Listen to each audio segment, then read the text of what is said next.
अस्सलाम वालेकुम dear students and welcome to our YouTube channel. Students, आज की वीडियो है पीएएफ एयरमैन ऑल ट्रेड्स के लिए और आज की वीडियो में वर्बल इंटेलिजेंस टेस्ट के क्वेश्चंस शामिल हैं और आज के वर्बल इंटेलिजेंस टेस्ट के क्वेश्चंस की टाइप है टाइम सीक्वेंस टाइम कैलकुलेशन। तो ये एक मुकम्मल तौर पर वर्बल इंटेलिजेंस टेस्ट में ये सेगमेंट शामिल होता है जिसमें आपने टाइम सीक्वेंस को कैलकुलेट करके राइट ऑप्शन चूज करना होता है। आपके पेपर में 4 ऑप्शंस दिए जाएंगे, उसमें से आपने स्मार्ट और कम टाइम में कैलकुलेशन करके राइट ऑप्शन को चूज करना होगा। तो आज की वीडियो शुरू करने से पहले चैनल पर नए आने वाले नाजरीन को बताते चलें कि हमारे चैनल की प्लेलिस्ट में पीएएफ एयरमैन के ऑल ट्रेड्स के टेस्ट के हवाले से ऑलरेडी वीडियोस अपलोड कर दी गई हैं, जिनको देखकर आप अपने टेस्ट की प्रिपरेशन भी कर सकते हैं।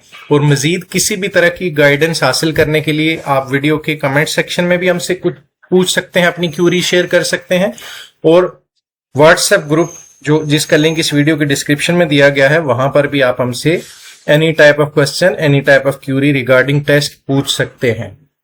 वीडियो शुरू करते हैं। सबसे पहला सवाल और स्लाइड का क्वेश्चन नंबर 47 है, how many months have 31 days. तो साल के कितने मंथ ऐसे होते हैं जिनमें 31 दिन होते हैं। तो ये आपने कम टाइम में कैलकुलेट करके आपने बताना है। यहां पे राइट ऑप्शन है आपका 7 मंथ। यहां पर मैंने आपके लिए सिर्फ करेक्ट आंसर लिखा है। आपके पेपर में 4 ऑप्शंस होंगे जिसमें से आपने राइट चूज करना है। अगला सवाल है, leap year comes after how many years. तो लीप ईयर जो है ये कितने अरसे के बाद आता है। तो इसमें आपने लिखना है 4 ईयर्स और इसकी जस्टिफिकेशन क्या है, because a single year consist of 365 days and 6 extra hours. तो ये जब सर्कल चलता है तो 4 साल के बाद बारी आती है लीप ईयर आने की। अगला सवाल है, if yesterday was Sunday then the day after tomorrow will be. अगर यस्टरडे जो गुजरा हुआ कल है उस दिन को संडे था तो इसका मतलब है कि आज हम जहां खड़े हुए हैं वो मंडे है, क्योंकि गुजरा हुआ कल संडे था, आज मंडे है। Then the day after tomorrow, तो कल के बाद का दिन कौन सा होगा। तो जिस तरह मैंने आपको बताया कि आज मंडे है, कल ट्यूसडे होगा, तो उसके बाद का दिन आपका वेडनेसडे आएगा। तो इस तरह से आपने कम टाइम में रेफरेंस चूज करके आपने जल्द से जल्द जो है राइट ऑप्शन फाइंड करना है। अगला सवाल है, इफ यस्टरडे वाज फ्राइडे। अगर गुजरा हुआ कल फ्राइडे है तो इसका मतलब आज सैटरडे है। Tomorrow will be dash. तो आज अगर जैसे सैटरडे है, गुजरा हुआ कल जो है फ्राइडे था, तो आने वाला कल क्या होगा, संडे होगा। तो इस तरह से आपने ये टेक्निक यूज करके अपना राइट ऑप्शन जो है वो फाइंड करना है। अगला सवाल है, if 28th day of the month is Sunday.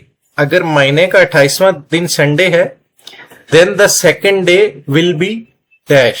तो आपने क्या करना है कि 28th संडे है, फिर उससे पीछे 7 डे आओगे तो 21 संडे है। इसी तरह आप 7 डे माइनस करके आप रिवर्स बैकवर्ड आओगे तो इस तरह आपका सेकेंड डे जो है वो ट्यूसडे आएगा।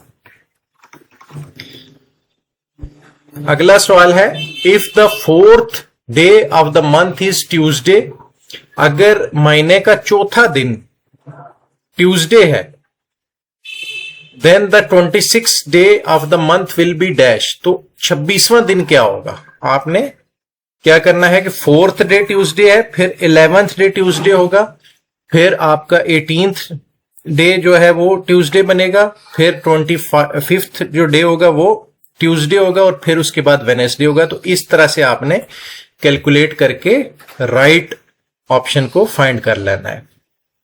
अगला सवाल है, if 4th day of month is Sunday then 19th day will be dash. अगर मंथ का चौथा दिन जो है वो संडे है तो 19वां दिन क्या होगा। तो इसी तरह आपने आगे फॉरवर्ड काउंटिंग करनी है। 4 के बाद 11th आपका जो है ये संडे बनेगा, फिर 11 के बाद 18th डे संडे होगा और आपने 19th फाइंड करना है तो मंडे आएगा आपका। इस तरह से संडे के बाद मंडे। अगला सवाल है, क्वेश्चन नंबर 54 है आपके सामने। If 14th day of month is Sunday, the 4th day of month will be dash. तो आपने बैकवर्ड काउंटिंग करनी है। 14th डे जो है आपके सामने ये आ गया है संडे, तो आपने 7 माइनस करने हैं, तो 7 डे आपका जो है वो संडे बनेगा। फिर संडे से आपने 3 दिन बैकवर्ड आना है, तो आपका थर्सडे बनेगा, यानी कि सैटरडे आएगा, फ्राइडे आएगा और फिर थर्सडे आएगा। तो इस तरह से आपने 4th day of month find कर लिया है। अगला सवाल है, if first day of month is Monday, अगर मंथ का पहला दिन जो है ये मंडे है, देन 12th डे, फिर आपने 12वां दिन बताना है कौन सा होगा। तो इसमें फॉरवर्ड काउंटिंग करेंगे आप। फर्स्ट डे के बाद 8th डे जो है वो मंडे है, फिर आगे आप कैलकुलेट करेंगे, 4 दिन ऐड करेंगे तो सैटरडे आ जाएगा। आगे चलते हैं। क्वेश्चन नंबर 56 है, if second day of month is Monday, अगर मंथ का सेकेंड डे जो है ये मंडे है, then the 12th day will be dash. तो आपने सेम इसी तरह 2 तारीख मंडे है, फिर 9 तारीख मंडे होगी, फिर उसमें आपने 3 दिन ऐड करने हैं, तो थर्सडे आ जाएगा। नेक्स्ट क्वेश्चन है, if second day of month is Sunday, then 23rd day will be dash. तो इस पे भी सेम टेक्निक आपने फॉरवर्ड काउंटिंग करनी है।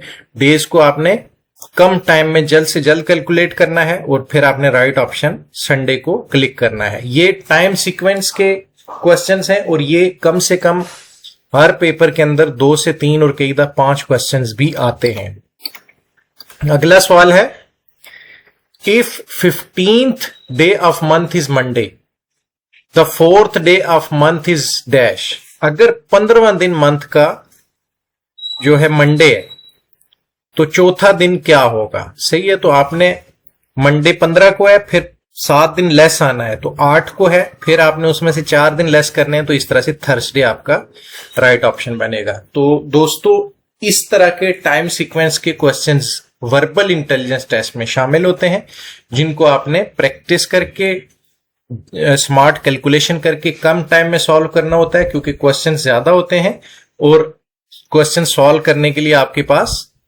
टाइम कम से कम होता है।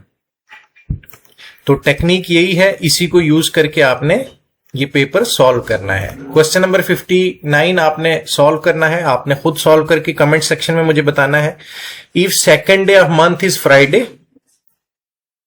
Then 23rd day will be dash. तो ये आपने मुझे कैलकुलेट करके बताना है कैसे। फिर क्वेश्चन नंबर 60 है आपके सामने, if 4th day of month is Sunday, अगर मंथ का चौथा दिन जो है ये संडे है, तो 14वां दिन जो है ये क्या कहलाएगा? तो ये वेडनेसडे आएगा। तो फ्रेंड्स, असाइनमेंट के तौर पे आपने इस तरह के क्वेश्चन सॉल्व करने हैं। अपने पास पेपर पेन लेकर उस पे ज्यादा से ज्यादा प्रैक्टिस करें, ताकि कम से कम टाइम में आप इस तरह के क्वेश्चन सॉल्व कर सकें। उम्मीद है आज की वीडियो आपको पसंद आई होगी। जिन दोस्तों को आज की वीडियो अच्छी लगी है, वो इस वीडियो को लाइक और शेयर जरूर करें और चैनल को सब्सक्राइब करें। इजाजत दीजिएगा, अल्लाह हाफिज।